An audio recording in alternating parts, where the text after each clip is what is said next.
سلام لأجدع هجام. اهلا شرابي، اتفضل اقعد. ايه نبطل كوتشينه ولا تلعب معانا؟ لا عايزين نتكلم شويه. تحت امرك. الشاي يا حامد. عندك شاي غير المطلوب وعندك 3 ما نصلحه. قال لك زكي؟ قال لي عمليه حلوه، ناس مسافره والشقه مقفوله من اخواننا اللي بيشتغلوا في الدول العربيه، هنطلع بلقمه عيش حلوه. عتريس بياخد النص. ما تسيبه هو يتكلم يا زكي. انا مش هشتغل يا شرابي. انت كل مره تحرن قبل ما نتكلم على نصيب كل واحد. انا بكلمك جد، مش هشتغل. ايه هتوب؟ انت بتتريق؟ ايوه هتوب. ايه الكلام ده يا عتريس؟ زي ما بقول لك كده يا شراب. بس مقابلتك في الاول ما كانتش بتاعت واحد مش هيشتغل. حتى ما قلت لك ان شرابي جاي لك ما قلتليش لا. الله، هو لما ما يكونش بينا وبين بعض شغل قابلك وحش؟ انتم على عيني وراسي، بس مش هيشتغل معاكم. اوعى تكون بنت تلفت لك دماغك وقالت لك اكلها معاك دقه بس بعرق جبينك. مش ممكن تكون قالت له كده. ليه؟ لانها اختي وانا عارفها تاكلها ولعه وعارفه شغلته كويس قوي ومشجعاه ومستجدعاه وكله قليسطه. هو قايل على اختك؟ وبينهم وبين بعض معزه وحنان. امال ايه السر؟ لا سر ولا حاجه يا اخوانا، انا مش عايز اسرق، في جيبي قرشين حلال، وبيقول لك الفلوس الحلال صرفهم يبقى ألذ. يعني اشتغلت شغلانه تانية؟ ايه تاجر. اصب الشاي يا دكتور يحيى؟ متشكر يا كوثر هاني. يلا يا وفاء عشان الفطار يا ماما. حاضر يا ماما، انا جايه اهو.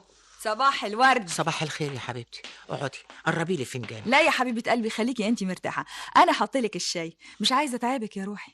سعدت في اني اتعب ليكم يا ستي. ها يا يحيى، في حاجه مهمه في الجورنال؟ يعني طب استعد بقى، حضرتك هتخسر الرهان يا دكتور. رهان ايه؟ الله، هو في بينا وبين بعض غير الرهانيات؟ بتاع الحرامي اللي هتخليه بني ادم. طيب يا ستي اتفضلي اقري. في ايه؟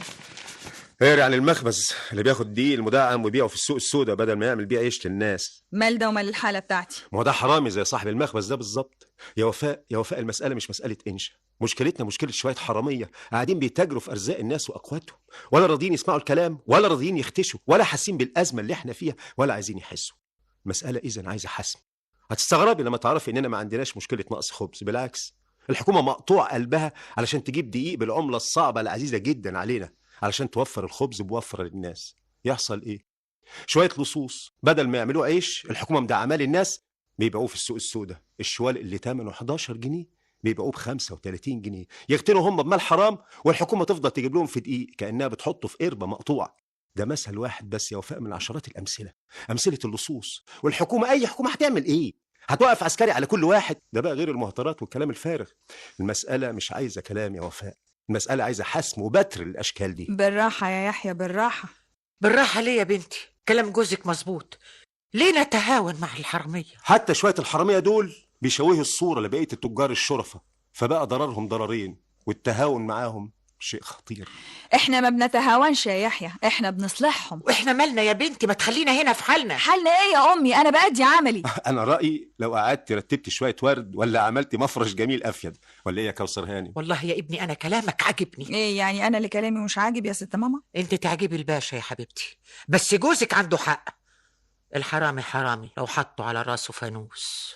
مش عايز نرفاسه بقى. ده انت اللي كلامك ليه العجب يا عتريس. بدل ما تفرح يا نوره افرح انك هتسيب شغلك واكل عيشك يا عتريس. اكل عيش؟ هو ده اكل عيش؟ ده اكل سحت، اكل حرام. ايه يا اخويا اللي دور دماغك؟ ما كنت عال. كنت عال ان ابقى حرام يا اخت زكي، حرام الغسيل. هتلبخ ليه يا عتريس؟ اعمل ايه بس يا نوره؟ المفروض تفرحي ان خطيبك واد مجدع هياكل من عرق جبينه.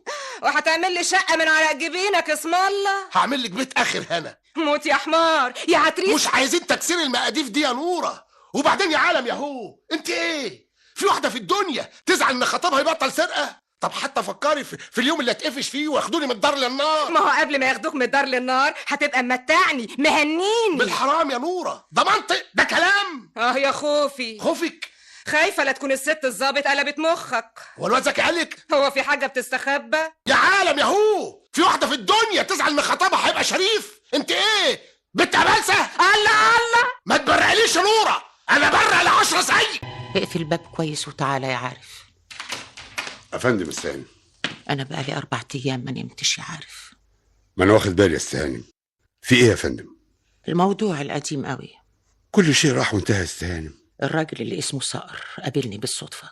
ما دام صدفه يبقى هيروح زي ما جه. ما هو اصله قابل وفاء تاني في الاسم. راح لها؟ لا يا عارف ما راح لهاش، اتضح انه كان مسجون ولازم يروح القسم كل يوم يمضي هناك علشان متراقب، ومعنى كده إنه هيشوفها هناك كل يوم. أنا خايفة، وكان لازم أحكي لحد علشان أستريح. يا عارف، انا خدامك استهانم. أعمل إيه؟ ما تخافيش استهانم، خايفه من ايه؟ كل شيء راح وانتهى وفات من سنين طويله. أنا خايفة اللي بنيته يتهد. صحيح أنا بنيت حياتي على خطأ، لكن كل شيء عملته بعد كده كان صح، كل شيء سليم 100%. ربنا غفور رحيم يا استهانم. عايزة أعيش بقية أيامي سليمة، مش عايزة أي هزة تحصل في حياتي أو حياة بنتي. ده أنا الموت عندي أهون. سيادتك مهوله المساله يا استهانم، ما تخافيش، ما فيش حاجه ابدا هتحصل. اللي رابط الشيء العظيم في حياتي بالخطأ القديم شعرة رفيعة، طلب من ربنا إن الشعرة دي تفضل ثابتة. ان شاء الله ما فيش حاجه هتحصل ابدا يا استهانم، واحنا نسينا خلاص. اسمع، أنا جات لي فكرة. خير يا استهانم؟ هتعرفها بعدين. أيوة هتعرفها بعدين. لازم يعرف أدافع عن حياتي وحياة بنتي. لازم أكون أنا وبنتي في مأمن من كل شر. كل واحد بيغلط ويرجع. أنا تعقبت كفاية وتعذبت كفاية، أفتكر دفعت الثمن. صحيح المجتمع ما خدش حقه مني، لكن أنا رديت للمجتمع وللناس حاجات كتيرة. هوني على نفسك يا استهانم، ما فيش حاجه. يا رب يا عارف، يا رب. اعمل لساتي كوبايه ليمون. زي بعض. عارف افندم استهانم، انسى اللي قلته لك دلوقتي. كل اللي سيادتك بتقوليه بنساه بعد ما اسمعه. أصيل يا عارف. ماما، ماما، وفاء جت. افتح الباب، افتح الباب. انت فين يا حبيبتي؟ الله، ايه ده؟ ايه في ايه؟ انت بتعيطي يا ماما؟ لا لا ابدا يا حبيبتي. الله، ايه اللي مزعل ماما يا عم عارف؟ انت قلت لها حاجه تزعلها؟ انا اقدر استهانم؟ روح انت يا عارف، انا عايزاكي في حاجه مهمه يا بنتي. خير يا ماما؟ حبيبتي وفاء، انا شايفه ان جوزك مش ميال قوي لشغلك. ازاي يعني دايما مش معاكي في المناقشات وحاسه ان هو شايف ان ما فيش داعي ابدا لشغلك ده يا بنتي. يا ماما؟ بالنسبه للمناقشات، الخلاف في الراي ده مش معناه اننا مش متفقين، لا بالعكس. انت عارفه انا بحب يحيى قد ايه وبقدره قد ايه، لكن من حقي كمان اني اختلف معاه في الراي احيانا، ومن حقي ان اكسب الرهان. يا حبيبتي انا شايفه ان ما فيش داعي للدوشه دي كلها، وشايفه ان ما فيش داعي ابدا لخروجك ودخولك ده.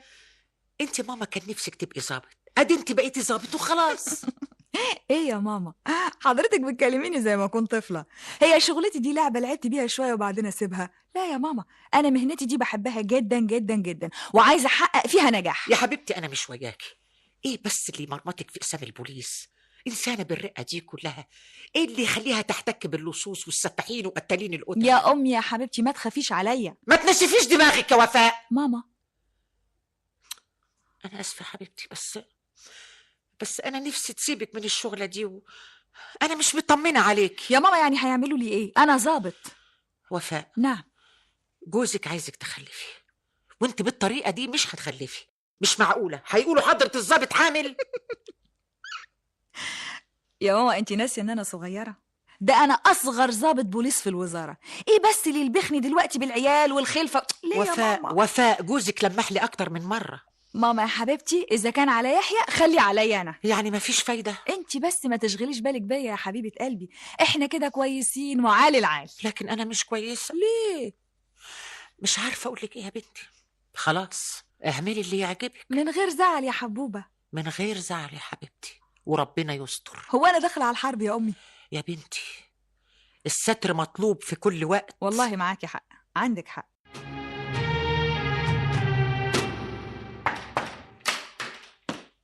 صباح الخير يا حضرة الضابط وفاء. صباح الخير. ازاي حضرتك وازاي كوثر هانم؟ من فضلك ما تجيبش سيرة والدتي. هو انا جبت سيرتها بحاجة بطالة لا سمح الله؟ من فضلك ما تنطقش اسمها اطلاقا. للدرجة دي؟ لو سمحت. بس احنا ولاد 9 يا حضرة الضابط. ولاد 9 يوم ما نتولد، بعد كده بتفرق من 1 ل1. اقول ايه؟ في الوقت الحالي مش هقولك غير الله يسامحك. يعني ايه في الوقت الحالي؟ استأذن. من فضلك ما تبقاش تدخل مكتبي هنا تاني. حاضر يا حضرة الضابط وفاء، حاضر. صباح الخير يا فندم. صباح النور يا عتريس. تعال اقعد. ربنا يخليك يا فندم ويسترها معاكي.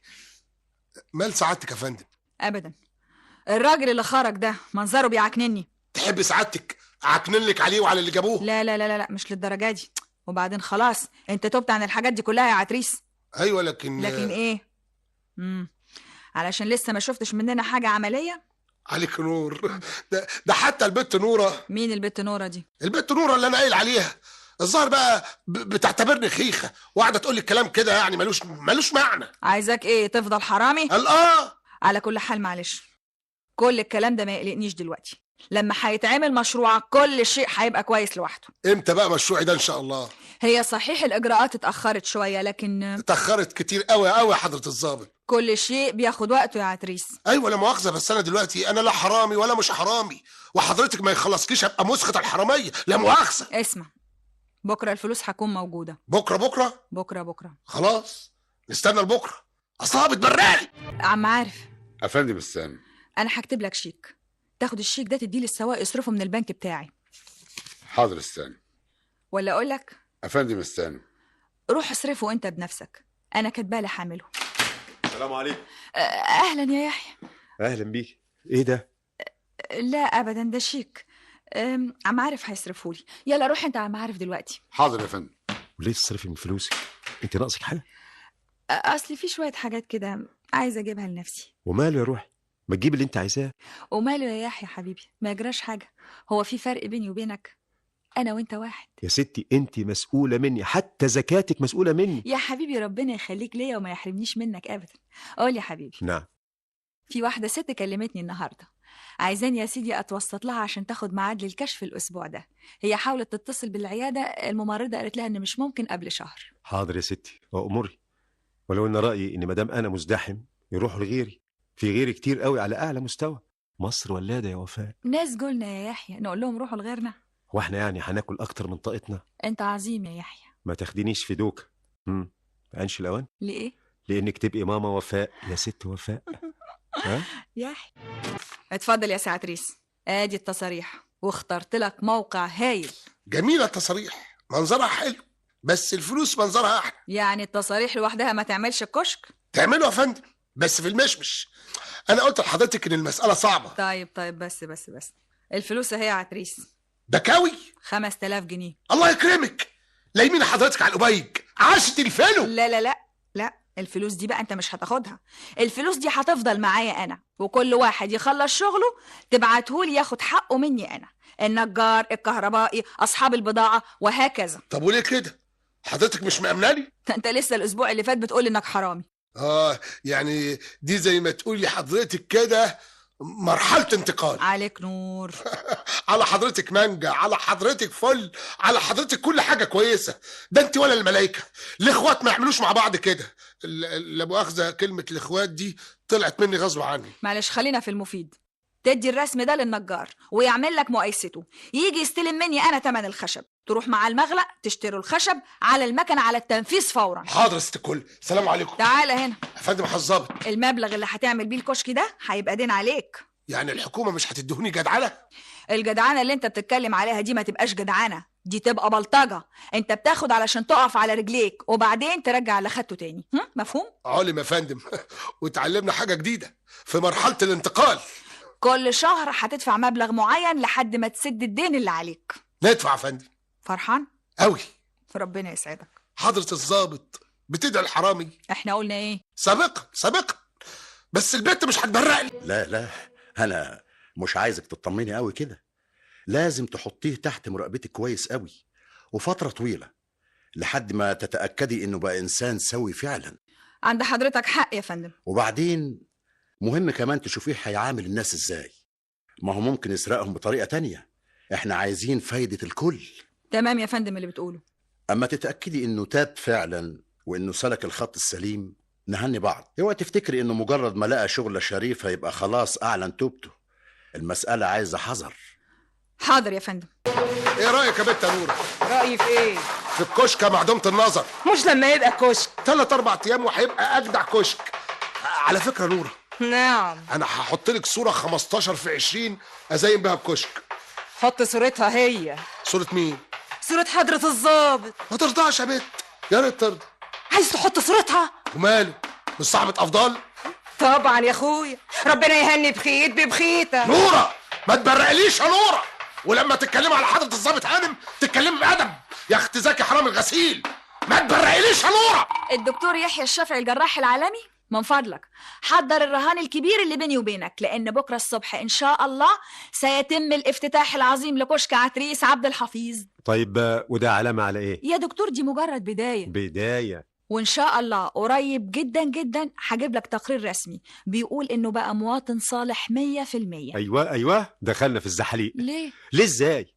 بقى احنا بنشتكي من التجاوزات اللي بيعملها بعض التجار وبنتهم بعضهم بالجشع والسرقه، تقومي حضرتك توافقي على تاجر هو حرامي رسمي؟ لا امال هنعمل ايه يا يحيى؟ هنعلق له المشنقه؟ يا اخي افرض ان اخوك وانحرف، هتعمل له ايه؟ مش ممكن بيئه صالحه هتطلع منحرفين يا يحيى، ده بيقولوا يخلق من ظهر العالم فاسد. انت عايزاني يا وفاء ابني معتقداتي على امثله شعبيه؟ ومع ذلك المساله مساله نسبيه. انا لو ليا اخ هيطلع منحرف، يعني يبقى انحرافه ايه؟ يسهر زياده شويه؟ ما هوش ممتاز في دراسته. لكن منحرف يعني ايه؟ يطلع بتاع مخدرات، حرامي، قطاع طرق؟ ما افتكرش يا وفاء. يا يحيى انت متشدد قوي يا حبيبي. انا بحلم بمجتمع نظيف. طب افرض بقى اني اثبتت لك بالدليل القاطع ان عتريس بقى من احسن ما يمكن. مش هتقدري يا وفاء، مش هتقدري. شايفه سعادتك؟ شايفه اسم عتريس ملعلع ازاي على الكشك؟ الله، مبروك ما شاء الله. البضاعه ماليه الكشك، واضح انها سلع جيده. انا كنت عايز اجيب مزيكه حسب الله، وبعدين خفت لحضرتك ما ترضيش تدفعي لهم. الحقيقه حضرتك بتدققه قوي علشان ما فيش قرش يتصرف الا في المظبوط. خليك عملي، لما الامور تمشي تبقى تجيب مزيكه حسب الله، مزيكه سعد الله، اللي يعجبك يا عتريس. حلوه سعد الله دي. على فكره انا نسيت اعرف حضرتك باخويا علي، دبلوم تجاره. هو الوحيد اللي لقيته من اخواتي دبلوم تجاره. اهلا يا سيد علي. اهلا بيك يا فندم.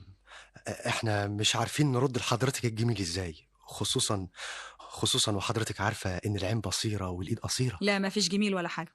البت نوره خطيبتي. اهلا بيك يا ست الظابط. طيب انا همشي دلوقتي، وخلي بالك انت من شغلك يا عتريس. اوصل سعادتك؟ لا خليك في شغلك، البوكس هناك مستني. مع السلامه يا فندم. ما تبرقليش يا نوره.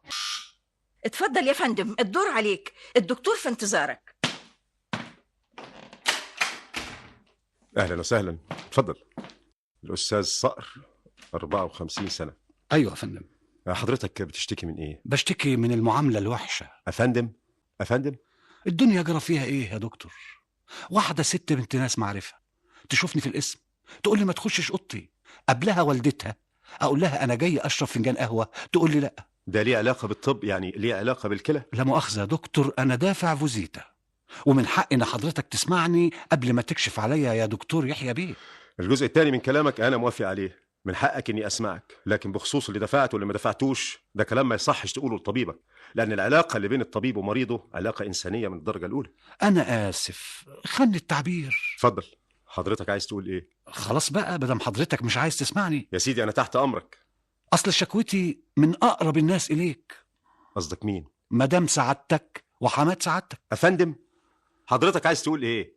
انا غلطت غلطه زي ما ناس كتير بتغلط، اتعاقدت وطلعت من وبنفذ في الاسم سنه مراقبه.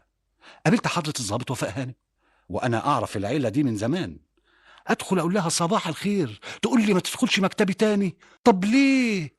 ده احنا يا سيد صقر يا دكتور. وقت العياده وقت محدد، وحضرتك بتاخد من وقت غيرك، فارجوك اتفضل عشان اكشف عليك، واي حاجه خاصه بالمرض او حوالين المرض انا مستعد اسمعك وللصبح. تعيش يا دكتور.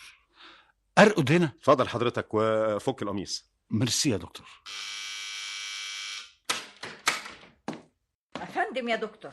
رجعي تمن الكشف للاستاذ. ليه كده؟ معلش دي حاجه بسيطه. ما هو يعني من فضلك دي حاجه بسيطه. خلاص انا مش عايز ازعلك. تعال يا حامد اقعد. العفو يا ست الضابط.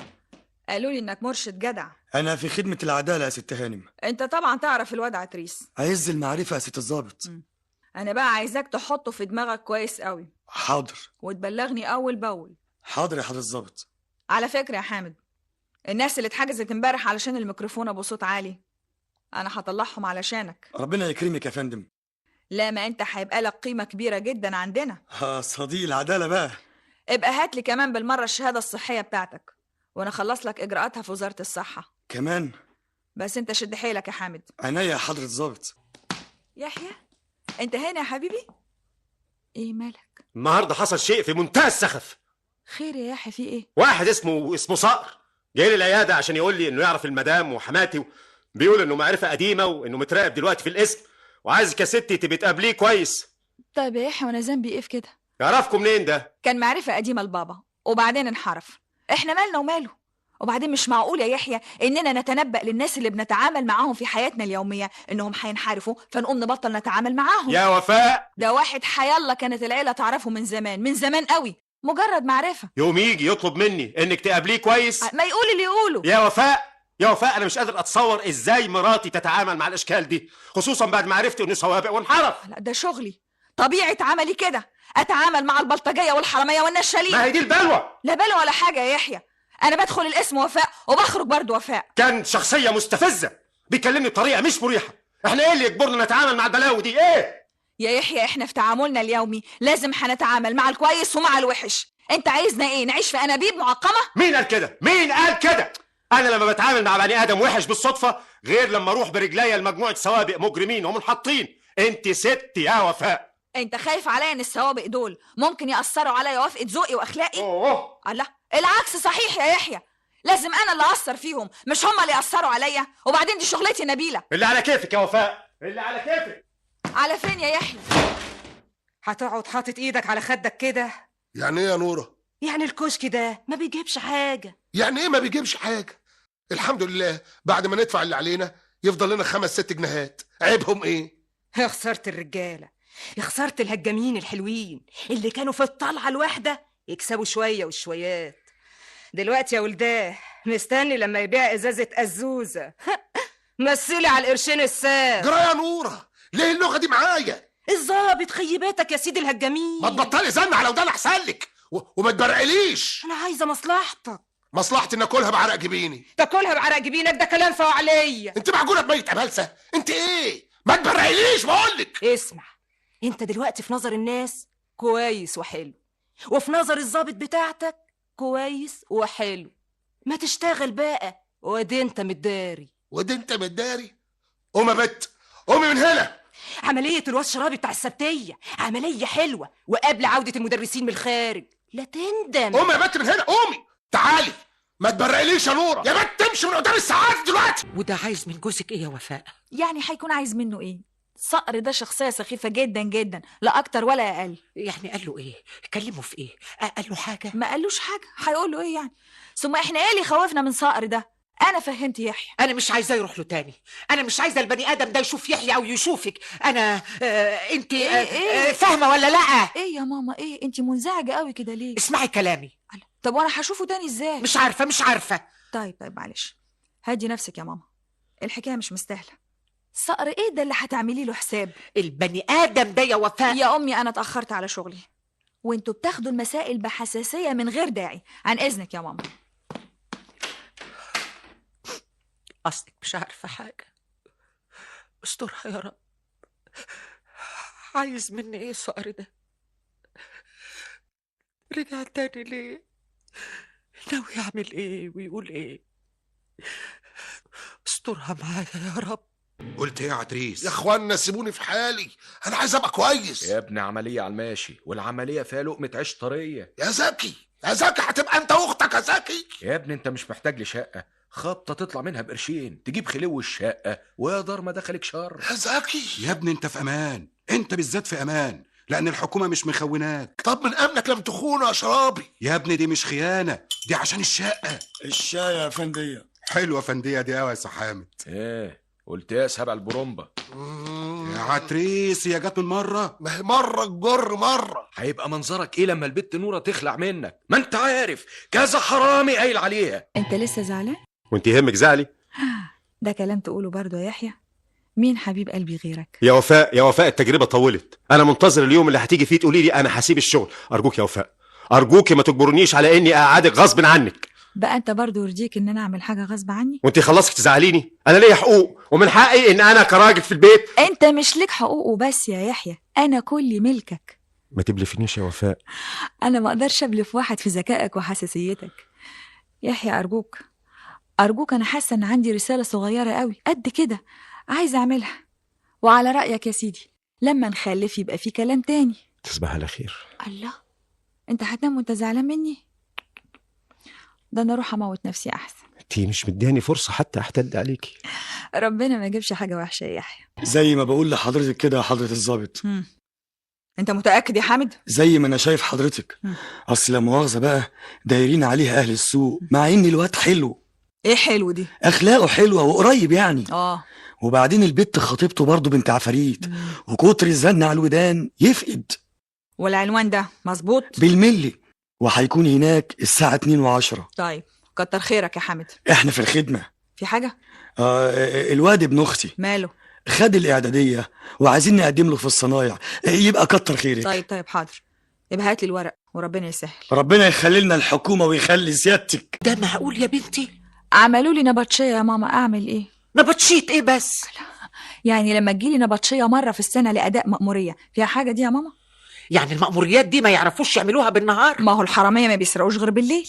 طب وجوزك يا حبيبتي؟ ساتر ربنا بقى إن يحيى مسافر. يعني هنقول له ولا مش هنقول له؟ طبعا هنقول له يا ماما، امال هنخبي عليه؟ يا بنتي يا ماما دي أوامر، ما أقدرش أخالف الأوامر. طيب يا بنتي طيب. مش كفاية إني خسرت الرهان؟ رهان إيه؟